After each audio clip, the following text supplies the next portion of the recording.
quand on fait un projet de recherche, quand on choisit un sujet, il y a toujours une partie, c'est pas complètement par hasard, tu vois. Il y a toujours une part de raison personnelle. Donc je pense que nécessairement, tout ce que j'ai trouvé, découvert, tout ce que j'ai pu analyser dans ce projet, ça me touche aussi personnellement. Et je pense que, même s'il ne s'agit pas de révélation, hein, mais parfois j'ai eu des témoignages très poignants, bouleversants. Et ça me fait... D'abord, ça me fait réfléchir à plein de questions sociologiques.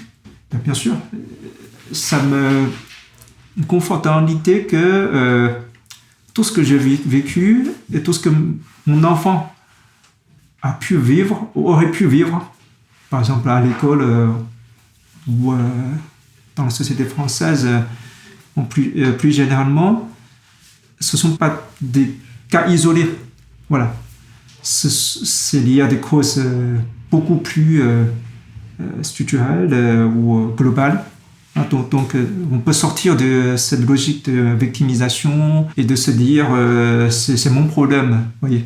Donc, je pense que la recherche sociologique, c'est un pouvoir émancipateur dans le sens où on comprend qu'il y a des milliers de gens qui vivent la même situation que nous. Et ce n'est pas un problème général, c'est un sujet de société. Et que finalement, comprendre cela, c'est aussi une manière de s'émanciper.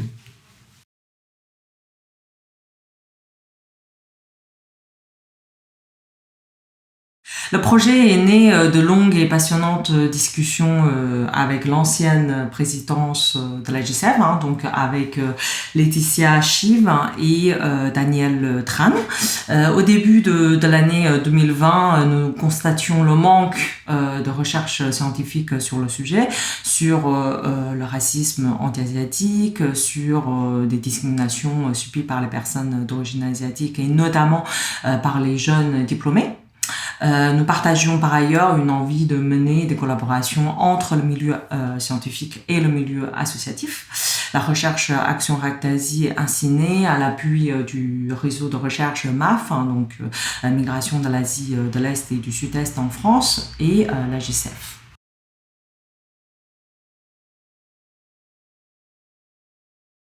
Il y a un institut de recherche sur les migrations qui a été créé il y a quelques années, que j'ai intégré comme chercheuse affiliée, parce que je travaille moi-même sur les populations migrantes et la santé des populations migrantes en France. Et en fait, on s'est rencontrés avec Simeng. On a assez rapidement sympathisé parce qu'il y avait très peu de chercheurs d'origine asiatique. En fait, j'ai connu Simeng dans un colloque il y a quelques années, et c'était lui qui m'a invité de rejoindre le réseau MAF, Migration asiatique en France, et puis il m'a invité aussi de rejoindre donc le projet RACT Asie à cet instant-là. Je trouve que les articles de Simon Wang, c'est très intéressant pour moi. Donc, j'ai voulu travailler avec elle, donc j'ai envoyé un mail pour je peux continuer mes études en doctorat avec Simon et comme ça. Toujours c'est sur Simon. Et moi, je travaille à la laboratoire de sociologie de Glasgow. Et Simon a des relations avec ce laboratoire. En fait, je suis un des initiateurs de ce projet. Je me souviens qu'en novembre 2019, j'avais écrit un petit article sur la difficile expérience des diplômés chinois sur le marché du travail en France, qui a été repris, je crois, par un site web qui s'appelle Ouest France, ou France Ouest. Ouest France, voilà. Et apparemment, l'article a retenu l'attention de Daniel Tran. Il m'a proposé une rencontre dans un café parisien. On a discuté sur les questions du racisme et de discrimination. Il se trouve qu'à l'époque, l'AGCF est entrée dans le comité Entente Origine du défenseur de droits.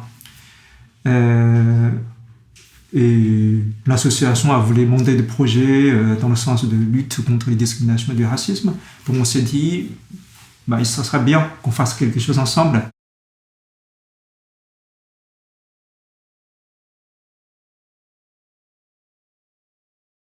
Moi, en fait, je suis anthropologue et j'ai toujours cru que le but d'une recherche anthropologique, c'est de donner une voix à des personnes qui n'en ont pas, à des personnes les plus démunies, alors qui n'osent pas parler de leurs expériences parce qu'ils ne pensent pas que ça soit légitime d'en parler. Et je crois que cette recherche et action, c'est vrai que cette recherche et action concerne plutôt des personnes d'origine asiatique diplômées et qualifiées, mais ça n'empêche pas que... Alors, ils sont aussi exposés aux injustices dans la société française.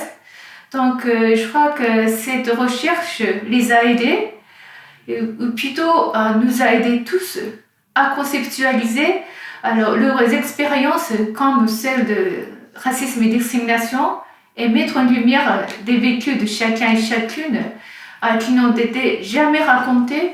Et voilà. Je pense que le fait de s'être focalisé sur les personnes avec une classe sociale élevée, ça dénote, ça fait apparaître quelques spécificités. Donc tout le monde a vécu du racisme, mais finalement les études supérieures, ce degré d'engagement, ça dénote d'une sorte de sublimation, si on peut même utiliser des termes de psychologie. Il y a une sublimation des événements qu'on a vécus quand on est enfant, dans une sorte de... on utilise cette énergie pour la transformer en quelque chose de positif. Donc j'ai l'impression qu'on voit ça dans beaucoup de personnes dont on a fait des entretiens. Premièrement, j'ai découvert que moi-même, en tant que chercheur, j'avais peut-être prénotions sur le racisme et les discriminations. Par exemple, je ne m'attendais pas à voir autant de manifestations du racisme à l'école. Je me suis dit, le racisme n'a pas sa place à l'école. C'est un lieu de fabrication de futurs citoyens. Ça ne peut pas exister, au moins chez les enseignants. Même nous, on a découvert que chez les enfants d'origine asiatique, c'est souvent à l'école qu'ils ont appris l'existence du racisme. Je ne m'attendais pas non plus à avoir autant de racisme dans les relations intimes, par exemple, relations conjugales ou d'amitié. Donc ça a vraiment remis en cause certaines de mes idées reçues. Ce projet a confirmé des faits que j'observais et constatais avant le projet Ractasi, tels que les vécus du racisme et des discriminations dès le jeune âge, donc parfois à l'école primaire déjà, d'enfants d'origine asiatique. Aussi la réalité que les personnes diplômées et qualifiées ne sont pas du tout épargnées du phénomène du racisme et des discriminations, ou encore l'effet genré de ces vécus de traitement différencié et aussi la pertinence de recourir à une approche en termes d'intersectionnalité.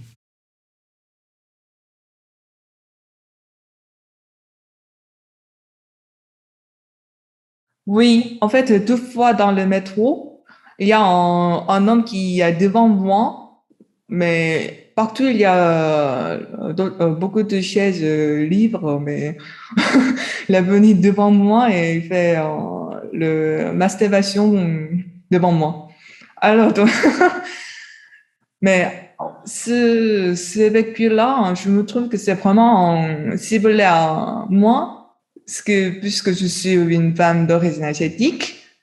Ouais, par exemple, avant, moi, je fais beaucoup de l'autre travail en France, mais je travaille pas mal dans le resto au début de mes études, voilà, et pour financer mes études en France. Et après, par exemple, pour la nuit, c'est toujours les garçons accompagnent les serveuses, par exemple, des filles chinoises pour rentrer chez eux, voilà. Mais sinon, c'est dangereux pour les filles prendre le train ou tramway ou métro, voilà, pour rentrer chez eux, voilà, chez elles. Ouais.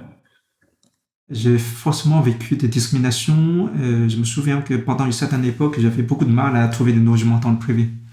Mais c'est toujours difficile de savoir à quoi c'est lié.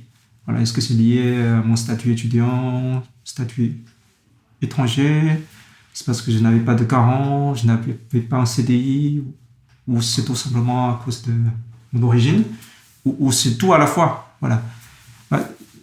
Par contre, pour le racisme, c'est beaucoup plus limpide. Voilà, c'est beaucoup plus facile à discerner. Je n'ai pas vécu de racisme violent ou ouvert, heureusement, mais j'ai surtout eu droit à des stéréotypes, de clichés, tu vois. Quand je me présente comme chargé de cours à l'université, la réponse automatique, c'est que vous enseignez le chinois à l'université. C'est un peu difficile à imaginer qu'un chinois puisse enseigner autre chose que le chinois.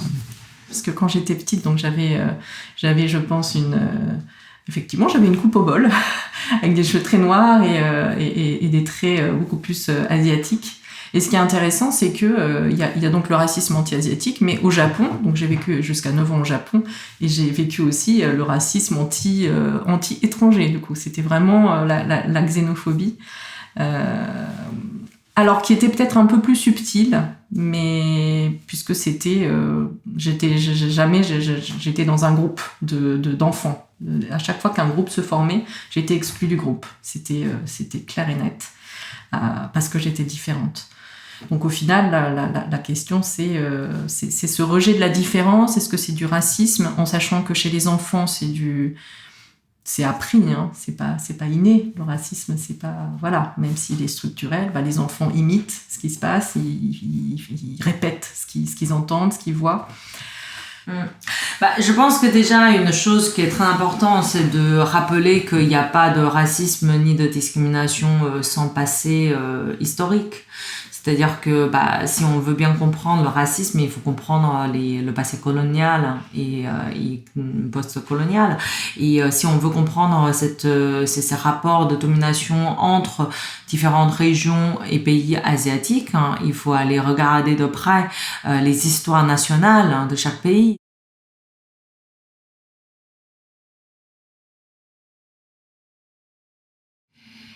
Tandis que les Français et les Européens, ils peuvent travailler sur n'importe quel pays du monde, que ce soit l'Asie ou l'Afrique, de façon plus générale. Alors, il y a cette perception biaisée que les chercheurs asiatiques travaillent sur leur propre société. Oui. Et qu'est-ce que j'allais dire? Oui. D'une part, je crois que c'est une bonne chose parce que ça montre la démocratisation et la décolonisation du travail scientifique. Parce que avant, comme tout le monde sait que c'est vrai, alors les chercheurs indigènes, entre guillemets, n'étaient pas censés travailler sur leur propre pays parce que c'était le travail des Occidentaux. Mais de notre part, je vois ici une sorte d'essentialisation. Oui, parce que le racisme n'existe pas simplement dans les gestes et les propos déplacés d'agression, mais ça existe aussi dans la mentalité des gens, de sa façon de voir du monde qui nous amène à essentialiser les personnes racisées. En fait, comme la première fois, quand je restais en tant qu'étudiant d'échange, j'ai adoré la diversité de la France. En fait, il y a plein de gens différents et aussi ils vivent ensemble. Oui, pour moi, c'est comme ça. Mais après ça, quand on fait les études en France, comme le master, c'est de plus en plus ça change un petit peu parce que mes expériences du racisme s'accumulent aussi. Donc, oui. Quand je lisais les entretiens, déjà j'ai eu honte. Je me suis dit, mais c'est terrible. Dans mon pays d'adoption, on accueille vraiment pas bien les gens. Disons que ces différences que j'ai vécues personnellement, où j'en faisais une affaire personnelle, et de voir que autant de personnes avaient vécu la même chose. Donc là, j'ai ressenti vraiment de la honte, Et oui, ce sentiment d'injustice où je me disais, oui, donc j'avais le côté des patients, donc déjà, voilà, origine africaine, origine, alors sud, Asie du Sud, déjà, je voyais bien, mais donc j'ai pris l'ampleur du phénomène, j'ai pris en compte l'ampleur du phénomène, parce que, alors, l'Afrique, c'est encore, il y a aussi l'effet de la colonisation, donc il y a une autre histoire avec l'Afrique. Et je trouvais qu'il y avait beaucoup de racisme par rapport aux anciens pays colonisés. Mais l'Asie, c'est pas forcément... Alors, c'est une autre mode de colonisation, bien sûr. Mais je pensais que l'Asie échappait, l'Asie en tout cas d'extrême Asie, échappait un peu plus à... Mais ce sont des expressions de racisme différents. C'est probablement un racisme peut-être un peu plus subtil, un peu plus... Mais c'est du racisme.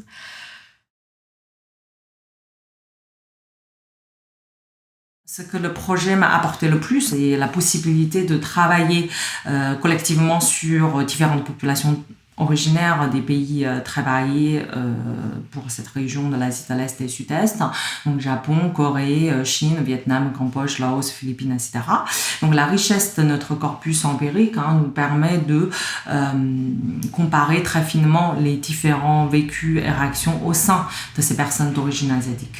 Donc faire des comparaisons nationales. Ça, je pense que ça se discute parce que c'est plutôt faire des comparaisons entre les différents pays d'origine. C'est-à-dire qu'ils sont tous, bien sûr, cadrés dans le contexte français, quoi. Et enfin, un autre récent changement en France que j'ai pu constater, donc à travers ce projet, mais aussi à travers mes autres activités, et donc l'accroissement des postures institutionnelles et des pouvoirs publics français dans la lutte contre le racisme anti-asiatique depuis 2020. Citons comme exemple la place accordée à cette question du racisme anti-asiatique dans le 30e rapport de la Commission nationale consultative des droits de l'homme, mais aussi la mission d'information sur l'émergence et l'évolution des différentes formes de racisme et les réponses à y apporter à l'Assemblée nationale. Et donc à ce titre, notre projet RACT-Asie, financé par le Défenseur des droits, témoigne très justement de l'intérêt en croissance les instances publiques françaises accordent à ce sujet.